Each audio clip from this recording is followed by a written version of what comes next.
মৌ আসছে আমার বাসায়। কালকে আমি যখন মুন্সিগঞ্জ থেকে আসছি মৌকে নিয়ে আসছি, আমার ভাগ্নি। কি করো মামা? এই যে আজকে তোমাদের জন্য ঈদ সামনে তো, এখন সরকারি ছুটিতে তোমাদের জন্যই করবো, রান্না বান্না করতেছি আজকে আমি। খেতে পারবো, সমস্যা নেই, মজা না পেলেও। পেঁয়াজ কাটতেছি আপাতত, বুঝছো? পেঁয়াজের খোসা ছাড়াই পারি না, কারণ মোটা করে ফেলে দিচ্ছি পেঁয়াজের খোসা। এখন আমি এটা কাটবো, পেঁয়াজের খোসা, বুঝছো?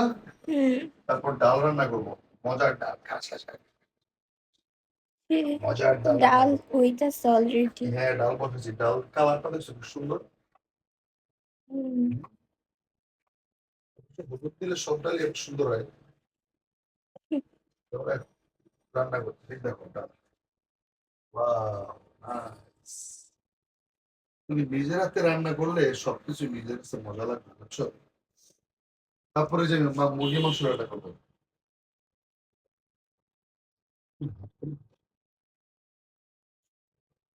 রান্না হোক, তারপর তোমার দেখাবো। আচ্ছা।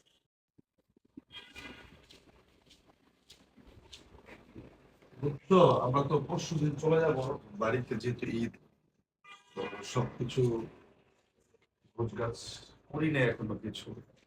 আমার বারান্দাটা দেখে আমার খুব পছন্দ হয়। যেমন বারান্দাটা, এখান থেকে আমার অনেক ভালো লাগে, রাতের বেলা বেশি ভালো লাগে। ভিউটা কত সুন্দর, দেখছেন? দেখছো বউ?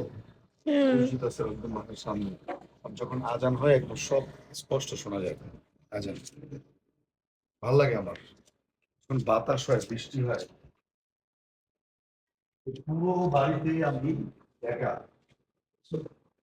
টেলিভিশন ছেড়ে আসছে, আসলে দেখে দেখে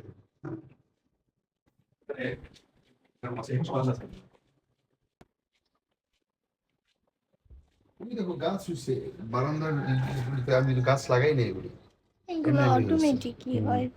বিড়াল আছে, ওটা বিড়াল পটি করো এখানে। এখানে বসা আছে।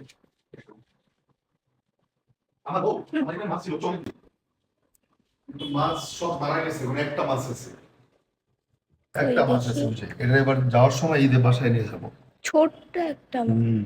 বাসায় না নিয়ে গেলে এটা না খেয়ে খেয়ে মারা যাবে। খাবার দিছো?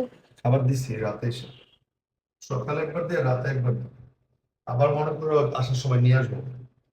6টা মাছ ছিল। কেমনে নিবা এই এটা? 2টা গোলফিশ ছিল, 2টা টাইগার শার্ক ছিল, আর এই যে 2টা এই যে ছোট এই মাছ দুটার নাম জানি না আমি, কি জানো রেড কি জানো নাম, কত বলবে। সুন্দর ছিল। ওটাও নিয়ে যাবো খুশি খুশি। ঈদ করতে। এখানে একটু অপশন আছে। এই হচ্ছে মিনি, ও আবার মুরগির মাংস ছাড়া কিচ্ছু খায় না। বিড়াল কখনো মাছ খায় না, দেখছেন? এই যে এটা এটা হচ্ছে সেই মিনি, যে কোনো মাছ খায় না, মাছ পছন্দই করে না। ওর শুধু মুরগির মাংস সিদ্ধ করে দিতে হয়। ডাল রান্না হয়ে গেছে? জি, অনেকক্ষণ আগে হয়ে গেছে ডাল রান্না, এখন তো আমি মাংস বসে দিচ্ছি। তারা অনেক অনেক আগে হয়ে গেছে, তেল দিছি ও। মাত্র, মাংস কাটা শুরু করতেছি। ভয় লাগে, বুঝছো? তেল ছিটা, সকালে একবার ডিম পোস্ট করার সময় মনে হয়েছে নাকে। নাকের মধ্যে তেল ছিটাচ্ছে, হাতের মধ্যে তেল ছিটাচ্ছে। রান্না বান্না আসলে অনেক কষ্টের কাজ। ডাল দিয়ে খাসি। ডাল দেখবা, হ্যাঁ। টেবিলে রাখছে, দেখে আসো। চলো দেখি ডাল। বাহ। আম দিছি কিন্তু ডালের মধ্যে, আম ডাল? আম ডাল। কাঁচা আম ডাল? হ্যাঁ, যখন বাটিতে ঢালবো খাওয়ার সময় তখন দেখবা আসো। হুম। ইয়া, বুঝছো? হুম। রান্না বান্না শিখতে হয় না, মানুষ তার প্রয়োজনে সবকিছু শিখে নেয়। যেমন আমিও তো রান্না বান্না করতে পারতাম না কখনো। তো যখন ঢাকায় বসবাস শুরু করি 2011 সাল থেকে, তখন আসলে খাওয়ার জন্য সবকিছু শিখতাম। জানো, আমার আমার জীবনের প্রথম আমি একবার ঢেঁড়স ভাজি করছিলাম। ঢেঁড়স বুয়াকে দিয়ে কাটায় কাটায় রাখছিলাম, তারপরে ভাজি করছি এবং পানি ঢেলে দিছিলাম। তো আমার আইডিয়া ছিল যে ঢেঁড়সে তো পানি দিতে হয়। তারপর তো ঢেঁড়স সব একদম মনে করো আঠা আঠা হয়ে গেছে। আদা আদা রসুন দিলাম, আমি মুরগির মাংস রান্না করতে ওগুলি ব্যবহার করি না। কিন্তু আমার মনে হয় যে মুরগির মশলা। মশলাগুলি ব্যবহার করি না। আর সে প্রাকৃতিক মরিচ গুঁড়া এগুলো কিন্তু সব মুন্সিগঞ্জের। আমার মা আমাকে প্রতি বছর একটা আমাকে দেয় হলুদ গুঁড়া, এগুলি সব মা কিনে এনে শুকিয়ে তারপরে হচ্ছে তোমার মেল থেকে ভাঙায় তারপর দেয়। যে এই যে ধনিয়ার গুঁড়াও দিচ্ছে আমার মা ভাঙায়, বুঝছো? তারপরে যে জিরা ফুটিয়ে করে দেয়, সব দেয়। আমার ঢাকা থেকে কোনো মশলা কিনতে হবে না। গরম মশলা একটু নিয়ে আসছে, এটা আমি কিনে নিয়ে আসছি গুঁড়া। হুম।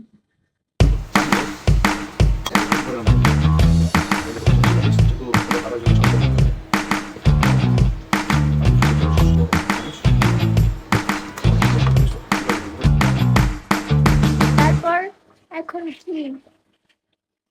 এখন কি, এই যে দেখো, এই যে মশলা, এটা কষাই, এটার নাম কষানো, সবাই কি বলে জানি না। এটাকে ভালোভাবে তুমি নেড়ে চেড়ে কষাবা। ম্যারিনেট। মেরিনেট না, মেরিনেট তো হচ্ছে মাখায় রাখে, ওটাকে বলে মেরিনেট। এটাকে এভাবে নেড়ে চেড়ে কষাইতে হয়। কষানো আমার হয়ে গেছে প্রায়, এই যে তেল উঠে গেছে পরে। এখন আমি এই যে 1 কেজি মুরগি কিনছিলাম ওখানে, এটা হচ্ছে ওই যে সোনালী মুরগি। কারণ ভালো খাবার তো আমাদের ভাগ্য থেকে উঠে গেছে। টাকা থাকলেও তো এখন ভালো খাবার খেতে পারবো না, কারণ সবকিছুতে ভেজাল। ভেজাল। ফার্মের মুরগিটা একটু অ্যাভয়েড করি, সহজে খাই না, মাঝে মধ্যে খাই। ফার্মের মুরগি কিন্তু আমি আরেকভাবে রান্না করি, তুমি নিশ্চয়ই খাইছো আমার হাতে রান্না, হ্যাঁ। সস দিয়ে যেটা রান্না করি আমি, হ্যাঁ, গুঁড়া টুড়া সস দিয়ে। দেখছো কষাবো, সুন্দর লাগছে না কাছ থেকে দেখো? তরকারি কি হয় নাই এখনো? কেন, তোমার ক্ষুধা লেগে গেছে? না। তরকারি হয়ে গেছে, আর বেশি লাগবে না, জিরা দিব। জিরা দিয়ে দিলাম, রান্না কমপ্লিট, বুঝছো? হুম।